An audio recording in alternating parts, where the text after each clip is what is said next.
Willie, as a former D-back, I'm sure you're paying attention to what's going on over there right now. Just how do you kind of like draw parallels to that kind of a team to your kind of a team? Just how they go about it and how they play. It's a fun brand of baseball. They play with their term they're using is chaos. A lot of base running and base stealing, bunting, that type of stuff, and it's a fun brand of baseball to watch. So for me, I've been trying to encourage our guys to watch what they're doing and how they're winning the games that they're winning, and it's fun. It's a fun brand of baseball, so I enjoy watching them, and I couldn't be happier for the organization, just top to bottom. Ken Kendrick, Derek Hall, all the guys that are still there that have been there for a long time. Mike Hazen's been through a ton.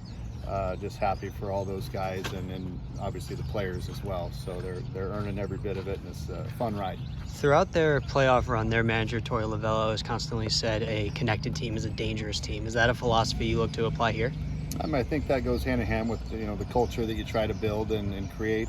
But yeah, I think when you're united and together, and no one person is bigger than the team or the organization for that matter, it goes a long way. There's no superstar names really over there. They're just a bunch of good players that play well together, which is kind of fitting. So I like it. I had some technical difficulties off the top. I'm so sorry. Can you just respond about the love Diamondbacks and uniform?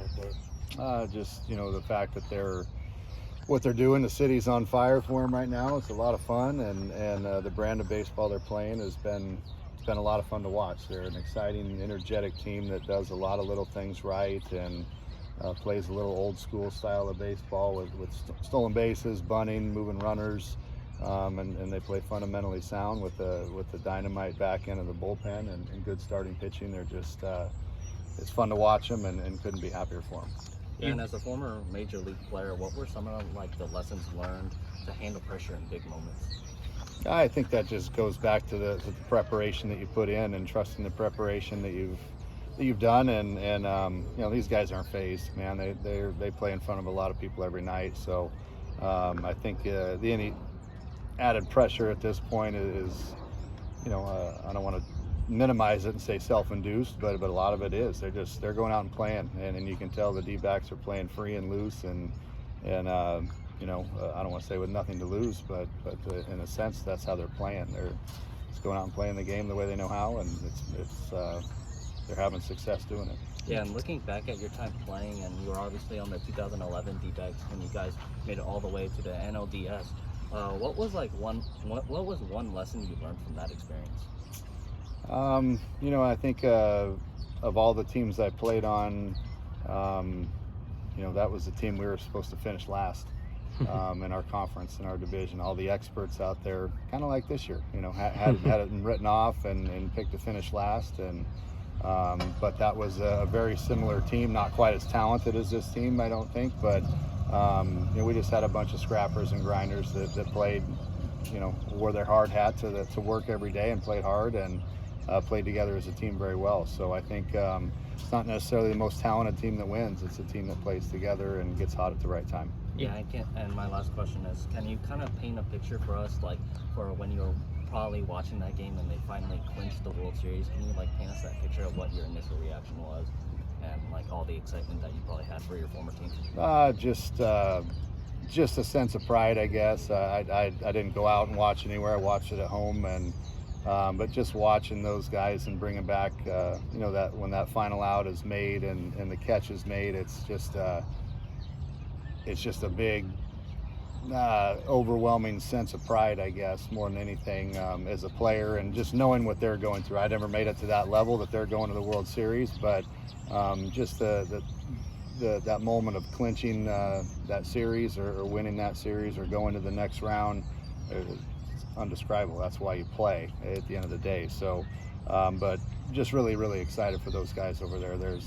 They put in a lot of work and effort, and like I said, I don't know how many times they've been written off this year by everybody. All the experts have written them off several times, but to see them persevere and grind through it and sit where they are now, it's pretty awesome. You touched upon the success of their pitching staff throughout their run, and that pitching staff took almost the entire season for them to full a real circle of trust outside of Gowan and Kelly. Does that kind of play into here because you have so many new freshman arms and lost a lot of guys to the draft last year? I think there's some parallels for sure as to where, unfortunately, we don't have 162 games to figure it out. We gotta figure it out from day one. But we are. I think the recipe for their success is solid starting pitching, and then once you get the lead in the back end, it's over. And those guys in the back end are doing an outstanding job of, game's over when those guys come in, and it's Ginkle and Seawald have just been outstanding, and other contributing parts down there. But when you try to build a team, that's what you want to try to do. So we're young, so we're trying to figure out who can step up and take over those roles of not only starters but back end guys that. When you get a lead, it's important to preserve it. Going down the stretch, hopefully we can have some guys step up and be able to do that. Seen some alums in the building the last couple of weeks. Kyle Luckham a couple weeks ago, and Owen was here today. Those guys spent 1 year here, but yet they feel the comfortability to come back and be around the program. Was that an indication of the culture you're trying to build, or what is your perspective on that? My perspective is we are Arizona State family, and if you played here 1 day or 3 years, you're welcome around here all the time. And I want our guys coming back and sharing their experiences with our current players. So Joe Lampe has been around, Kai Murphy's here, Luckham, Luke Keishel. Timmy Manning stopped by the other day. To me, that's what it's about, is those guys coming back and obviously on two levels, telling them what it's going to be like when they get to pro ball, but also how good they have it when they're here. That this place is pretty special, and don't take it for granted, because we take care of our guys pretty good here on the flip side. So comparison to minor leagues at times. So it's good for our guys to hear that perspective. But bottom line is they're welcome here, and they need places to work out, and that's what we do. We take care of our guys. Seems like you've put together a pretty solid schedule for this year. How do you feel about the competition you have on your slate? Yeah, it's going to be a tough one. And to be perfectly honest, there was a couple, that were on the schedule a couple years ago that, when you're putting it together, you try to mix in a few weekends that are, I don't want to say recovery weekends, but ones that you anticipate this should be a successful weekend for us. And now those are gone. Like these teams that are, Santa Clara coming in as a regional team that has a lot of returning guys that are very tough on, we got them opening weekend. They're going to be tough. Kansas State, Ohio State, of course, we go down to Globe Life and play A&M and TCU. That's going to be tough. And all of our midweeks are going to be tough. UCSD and Utah Valley, there's no gimmies. So, but at the end of the day, that's how we want it. We want it to be tough. We want to battle test our guys. So, when hopefully at the end of this, if we can get to the next step of this thing, we'll be battle tested for sure, because we're not playing any pushovers this year. It's going to be a tough schedule for sure. It seems like you started conference play, you had a conference play, kind of team supporting super regional team last year on the West Omaha, and you had the Stanford on the road all out there. How do you feel about just getting a challenge at the start and having to finish? It's going to be a whole different landscape, I think, this year when it comes to our conference opponents. There's a lot of turnover. A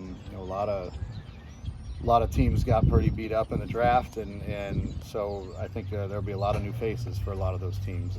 Oregon, UCLA, U of A, Stanford. We all got hit up pretty good in that draft. So we'll see a lot of new faces and a lot of new scouting reports, I think, that we'll have to come up with by the time we play those teams. But our conference is tough.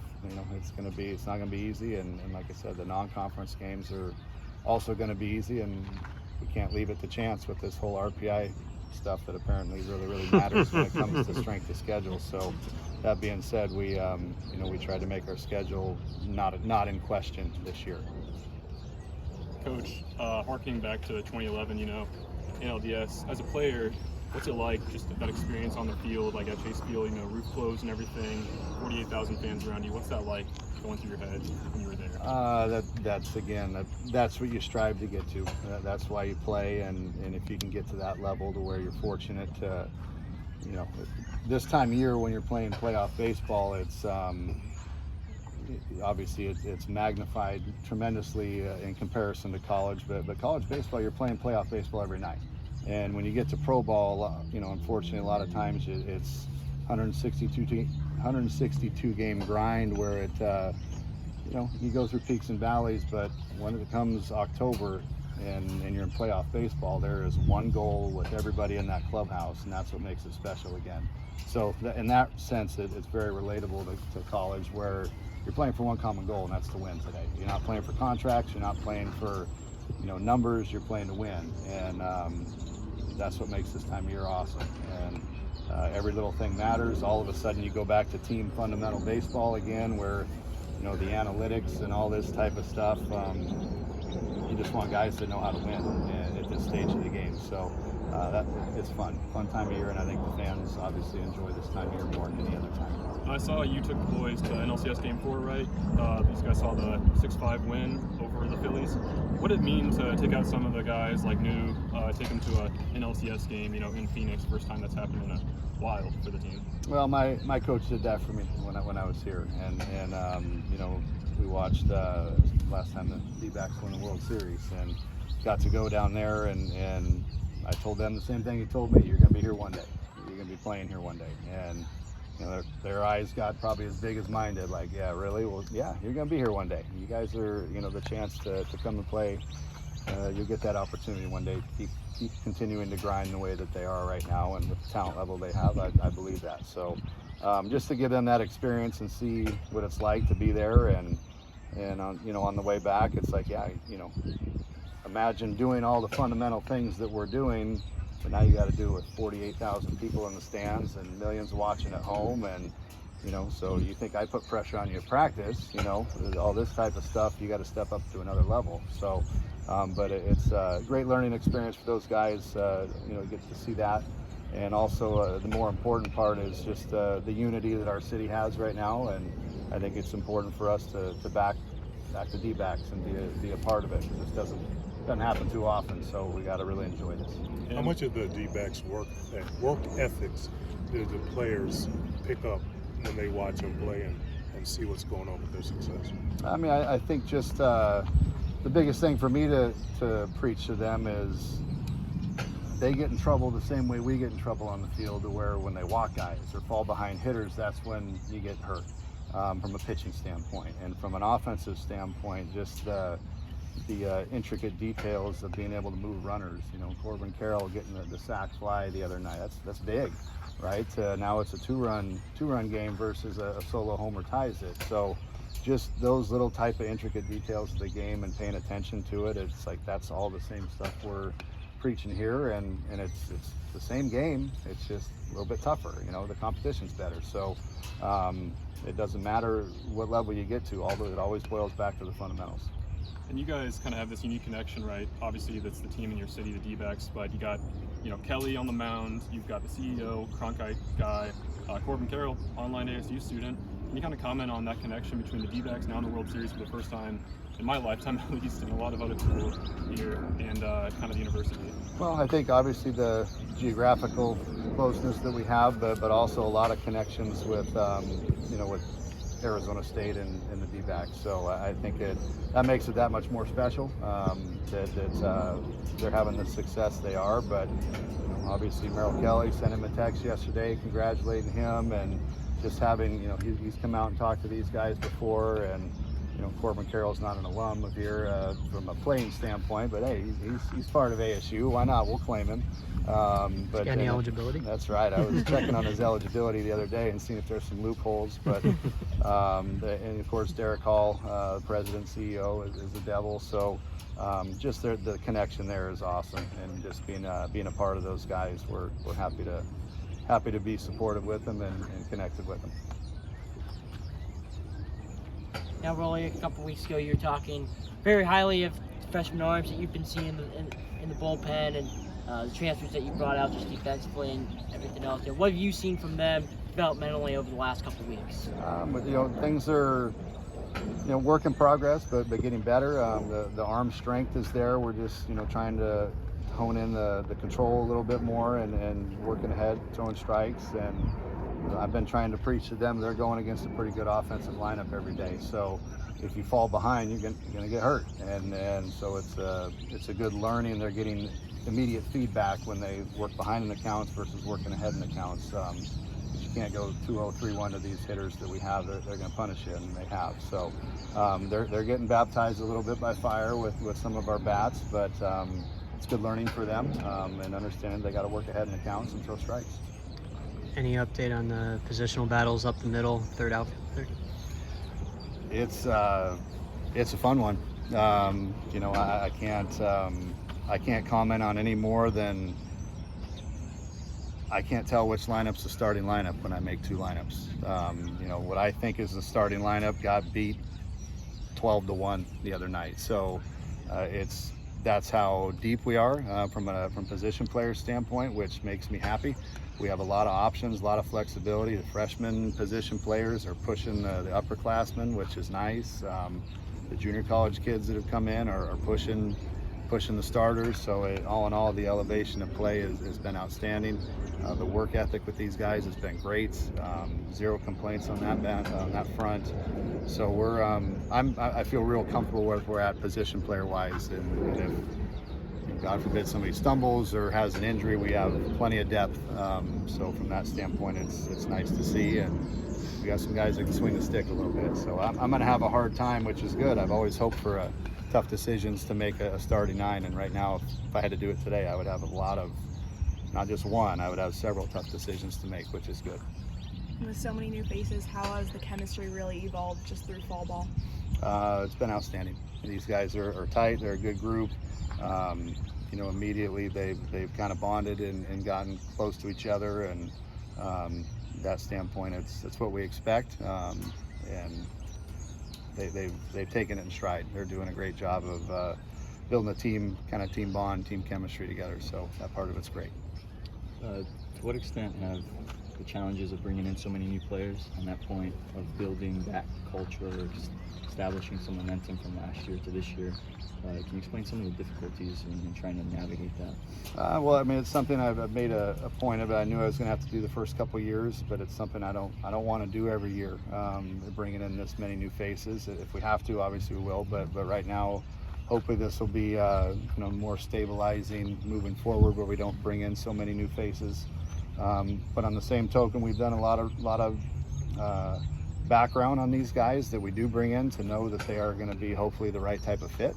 We're not going to bat 1,000 on that, but for the most part, I think everybody we brought in has fit in very quickly, and for the returning guys we do have, the expectations are set, so they know what work ethic is expected, and how we go about it, what's expected, and you can see even when drill work starts kind of going sloppy that some of the older guys are getting antsy because they know I'm about to lose it a little bit. So there is a little bit of that peer pressure of the guys to pick up the level of play a little bit when needed, and so it's getting to the point where I have to say less and less, which is good, that the players are starting to run things a little bit more. Appreciate it. Awesome.